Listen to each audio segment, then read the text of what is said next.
Hi all, welcome to hills brownie Ooty channel. வீடியோக்குள்ளே போகிறதுக்கு முன்னாடி நம்ம சேனலை சப்ஸ்கிரைப் பண்ணிக்கோங்க. மறக்காமல் பக்கத்தில் இருக்கிற பெல் பட்டனை ப்ரெஸ் பண்ணிக்கோங்க. அப்போ தான் நான் போடுற வீடியோ நோட்டிஃபிகேஷன் உடனுக்குடனே வரும். இப்போ நம்ம வீடியோக்குள்ளே போகலாம். ஒரே ஒரு கொய்யாப்பழம் பார்த்தீங்கன்னா பழுத்த கொய்யாப்பழம் எடுத்து வச்சுருக்கிறேன். ஒரு டம்ளர் பால் எடுத்து வச்சுருக்கிறேன். இது ரெண்டும் வச்சு தான் இன்றைக்கி நம்ம ஒரு மில்க் ஷேக் பண்ண போகிறோம். ரொம்ப டேஸ்ட்டாக இருக்கும்.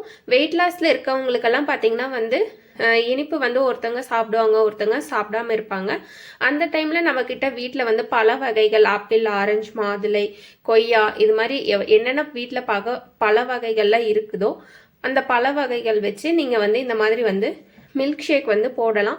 இந்த மில்க் ஷேக்குக்கு பார்த்தீங்கன்னா நான் எந்த ஒரு வெள்ளை சர்க்கரையுமே நான் எடுக்கவே இல்லை. வெறும் பழம், பால் மட்டும்தான் வச்சு தான் போட போகிறேன். இப்போ எப்படி செய்கிறதுங்கிறது பார்த்துடலாம். கட் பண்ணி வச்சிருக்கிற ஒரு கொய்யாக்காய் நான் சேர்த்துக்கிறேன். நான் தோல் எதுவுமே நான் எடுக்கல, கொட்டையுமே நான் எடுக்கவே இல்லை. அப்படியே சேர்த்துக்கிறேன். அந்த டேஸ்ட்டுமே நல்லா தான் இருக்கும். ஒருத்தங்களுக்கு பார்த்தீங்கன்னா பல வகைகளில் இந்த மேலே இருக்கிற தோல் எடுத்துட்டு செய்வாங்க. உங்களுக்கு தோல் எடுத்துட்டு செய்யணும் அப்படின்னாலும் நீங்கள் தோல் எடுத்துட்டும் நீங்கள் செஞ்சுக்கலாம். இன்னைக்கு செய்கிற மில்க் ஷேக் பார்த்தீங்கன்னா 2 பேர் குடிக்கலாம். நீங்கள் அப்படியே 4 பேர் செய்கிறீங்க அப்படின்னா மில்க் ஷேக் அப்படியே டபுள் பண்ணிக்கோங்க. பால் நான் ஃபர்ஸ்ட் ஒரு 1/4 டம்ளர் ஊற்றிக்கிறேன்.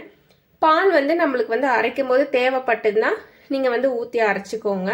உங்களுக்கு சர்க்கரை வேணும் அப்படின்னா நீங்கள் வெள்ளை சர்க்கரை, நாட்டு சர்க்கரை, கருப்பட்டி நீங்கள் சேர்த்துக்கலாம். உங்கள் விருப்பம்தான். இதை நம்ம அரைச்சிட்டு வந்துடலாம். மில்க் ஷேக் பார்த்தீங்கன்னா நம்ம அரைச்சிட்டு வந்துட்டோம். ஸோ மில்க் ஷேக் நம்மளுக்கு ரெடி ஆயிடுச்சு.